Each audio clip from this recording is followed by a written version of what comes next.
निधी. अगं रोशनी, तू त्या 18 वर्षाच्या तुझ्या शेजारी आहे ना? तू काय केलीस त्याच्याबरोबर सांग ना. रोशनी.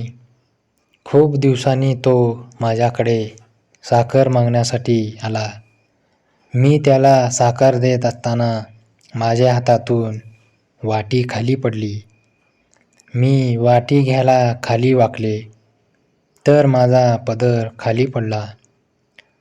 माझे मोठे आंबे त्याला दिसू लागले. आंबे बघताच त्याचा केळ टाईट झाला आणि तो लगेच माझे आंबे पकडून जोरजोराने दाबू लागला. माझ्या आंब्यातून दूध येत होतं. तो चोखून पिऊ लागला. एक आंबा तोंडात तर एक हातात चोळत होता. मला पण चांगले वाटत होते. मी तर वाटत बघत बसलेली होते. मला खूप कंठ सुटला होता. मी लगेच त्याचा केळ पकडून जोरजोरात हलवू लागले आणि चोखू लागले. पुढे मागे करून चोखू लागले. नंतर मग तेल लावून 1 तास मारून घेतले. पचपच.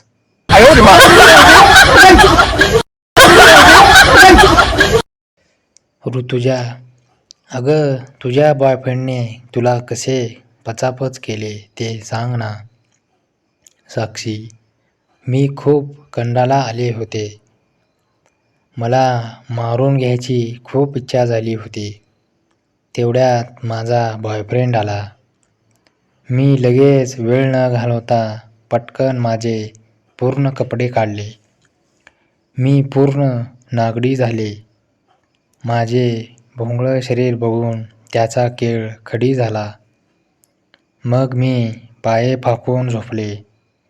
माझ्या लाल पपईत त्याने त्याचं केळ कचकन कोंबले. मी म्हणाले, थुक्का लावून घाल. त्याने थुक्का लावून पुढे मागे त्याची कंबर करत कचकच ठोकू लागला. माझ्या पपईतून पाणी येत होतं. एवढं जोरजोरात ठोकून काढत होता. दोघंही घामाघूम झालो. बेभान झालो होतो. मीही त्याला नको म्हणत नव्हते. तोही थांबत नव्हता.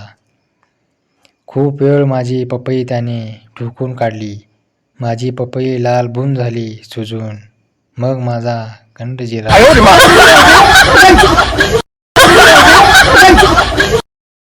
काल शेजारचे काका सॉक्स विकत घ्यायला गेले तर दुकानदाराने पहिले त्यांचे पाय सॅनिटायझरने साफ केले. मग साबणाने धुतले. टॉवेलने पुसले. मग सॉक्स पायात घातले. काकांनी सॉक्स विकत घेतले. शांतपणे पैसे दिले आणि जायला निघाले. दुकानदाराने विचारले, आणखी काही घ्यायचे आहे का? काका. विकत तर अंडरपॅन्ट पण घ्यायची होती. पण तुमची सेवा पाहून बेत रद्द केला.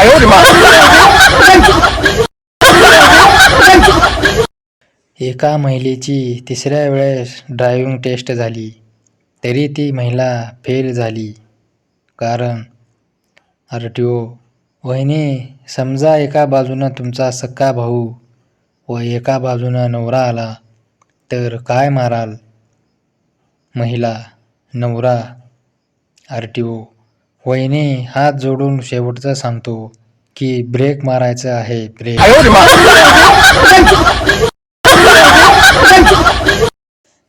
बायकाकडे अशी कोणती गोष्ट असते जी आकाराने गोल असते, शरीराच्या दोन्ही बाजूस असते? बाई चालताना ती गोष्ट हलते आणि त्या गोष्टीचे नाव ब पासून सुरू होते. बांगड्या. कधीतरी चांगला विचार करा रे.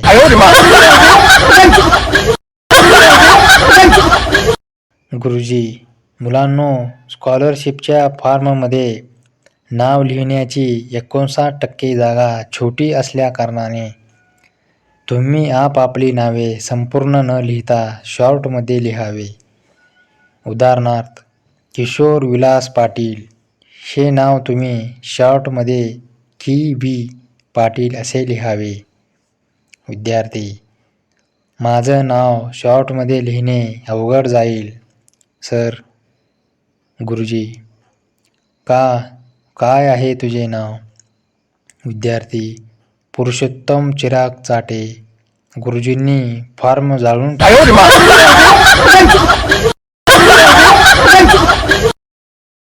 एकदा एका मुलीची चड्डी कुणीतरी चोरून नेली. तिला शेयाडी बघायची खूप सवय होती. तिने पटकन आपल्या कुत्र्याला पूच वास दिला आणि त्याला बाहेर सोडले. दिवसभर कुत्रा घरी आला नाही. संध्याकाळी टीव्ही बघताना ब्रेकिंग न्यूज आली. आज एक पिसाळलेल्या कुत्र्याला गोळी मारून ठार केले. कुत्र्याने 40 लोकांच्या केळ्याला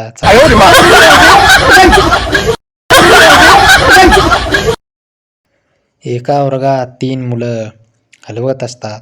तेवढ्यात बाई येतात आणि त्यांना हलवताना बघतात. बाई घाबरून विचारतात, हे काय करत आहात तुम्ही? मुलं, बाई तुम्ही 100 वर्ष जगणार आहात, तुमचीच आठवण करत होतो.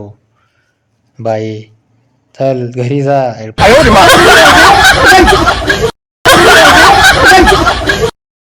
मुलीकडचे, हे पहा, आमची मुलगी फार लाडात वाढलेली आहे. ती सकाळी लवकर उठणार नाही, कपडे पण धुणार नाही, भांडी घासणार नाही, स्वयंपाक करणार नाही आणि बाहेरचं कोणतंही काम करणार नाही. मुलाकडचे, काही वेळ विचार केल्यानंतर गंभीर चेहऱ्याने, आमचा मुलगा तुमच्या मुलीवर चढत असताना ती किमान पाय तरी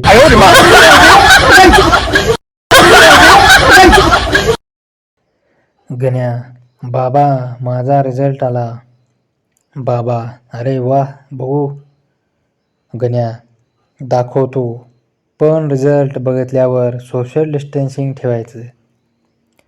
रिझल्ट बघून बाबांनी सॅनिटायझर लावून गण्याला चोपलं. स्नेहा, अगं शताक्षी, तुझ्या लाजऱ्या बॉयफ्रेंडचं तू कसं चोकलीस ग, सांग ना. शताक्षी, तो खूप लाजरा आहे ग. साधं किस करायला लाजतो तो. माझी मारायची तर लांबच आहे. मी त्याला माझ्या घरी बोलवून जबरदस्ती केली. त्या दिवशी त्याचे हात बांधले, पाय पण बांधले आणि मग त्याची पॅन्ट काढून चड्डी काढले. त्यानं शर्ट काढलेली होती. त्याचा केळ भला मोठा गोरा दिसत होता. मग मी त्याच्या केळाला धरले आणि चमडी मागे सरकावले. त्याचं लाल बुंद केळ दिसत होतं. मला राहवत नव्हते. कधी एकदा त्याचं चोकावं वाटत होतं. मग मी जिभेने त्याचं केळ चाटू लागले. पूर्ण केळाला तुक्का लावून ओलं केले आणि नरड्यापर्यंत घालून तोंड मागे पुढे करून चोकून काढू लागले. अर्ध्या तासात त्याचं बिंद बाहेर आलं आणि मी ते पिऊन आनंदी झाले.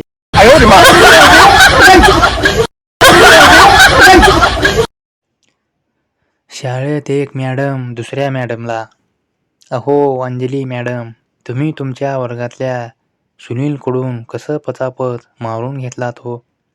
सांगा, काय झालं त्या दिवशी? अंजली मॅडम, अहो मॅडम, मला कंड सुटले होते. हो, त्या मुलानेच मला कंडाला आणले. त्या दिवशी गडबडीत मी आंघोळ केल्यावर चड्डीच घातली नाही. साडी लिहून पटकन शाळेला आले. 2-3 तासानंतर जेवणाची सुट्टी झाली आणि सगळे वर्गातले मुलं मुली जेवायला गेले. तो सुनील एकटाच बसला होता. वर्गात लबरी बॉल खेळत होता. बॉल खेळत असताना त्याचा बॉल माझ्या खाली येऊन पडला. मग तो बॉल घ्यायला खाली वाकला आणि मी तर चड्डी लिवलीच नव्हते. त्याला माझी पपई दिसू लागली. लाल बुंद पपई बघून तो पपईत माझ्या बोटं घालू लागला आणि जिभेने चाटू लागला. मी म्हणाले, तुला लाज नाही वाटत? तो म्हणाला, मॅडम प्लीज एकदा करायला द्या, मी कुणाला सांगणार नाही. असं म्हणत माझी पपई चुकू लागला. मला चांगलाच कंड येऊ लागला होता. मी म्हणाले, तुझा खेळ काढ आणि घाल माझ्या पपईत. थुक्का लावून त्याने केळ घालून पचपच मला करू लागला. तब्बल 1 तास त्याने मला झवले आडवं करून.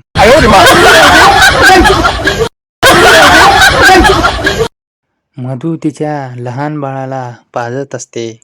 बाजूला बसलेली शेजारीण म्हणते, अगदी बापासारखं चोखतो.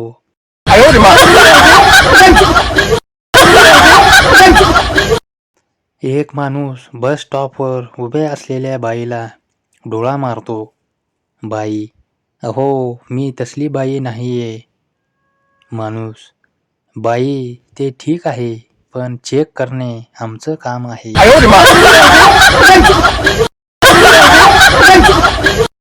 जंगलात एक शिकारी मुठ्या मारत उभा होता. ते बघून वाघ पळत सुटतो आणि सगळ्यांना सांगतो, पळा, काय खरं नाही आपलं. नवीन शिकारी आलाय. छोटी बंदूक 50-60 वेळा लोड करताना बघितलंय मी.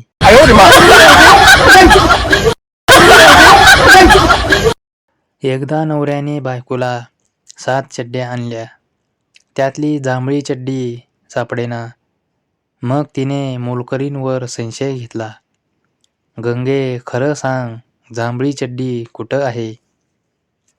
मोलकरीण, बाईसाहेब, उगाच माझ्यावर संशय घेऊ नका. साहेबांना विचारा, मी चड्डी तर घालते का?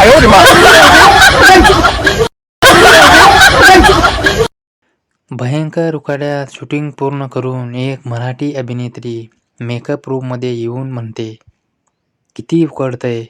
असे वाटते की सर्व कपडे काढून सरळ फॅनखाली झोपावे. मेकअप मॅन, मॅडम मी तुमचा फॅन.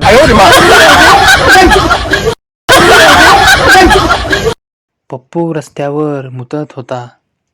एक मुलगी तिथून जाताना थांबली. तिला पाहून पप्पू म्हणाला, जा जा, तुम्ही ज्याला बघून घाबरत आहात त्याला मी पकडून ठेवलंय.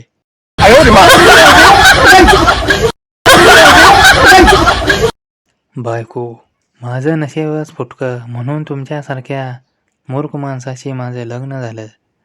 नवरा, मी नक्कीच मूर्ख आहे, कारण तुझ्याबरोबर लग्न करण्याचा मूर्खपणा माझ्या हातातून घडला.